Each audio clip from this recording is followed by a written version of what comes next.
నులివెచ్చని జీవితము దేవునికి ఇష్టమైన జీవితం కాదు.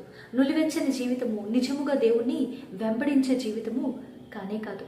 2 తిమోతి 4వ అధ్యాయాన్ని 3-4 వచనాన్ని మీరు చూసినట్లయితే, జనులు హితబోధను అనుసరించక దురద చెవులు గలవారై తమ స్వకీయ దురాశలను అనుసరించి వాటికి తగినట్టుగా బోధనను ఏర్పరచుకుంటారు అని రాయబడింది.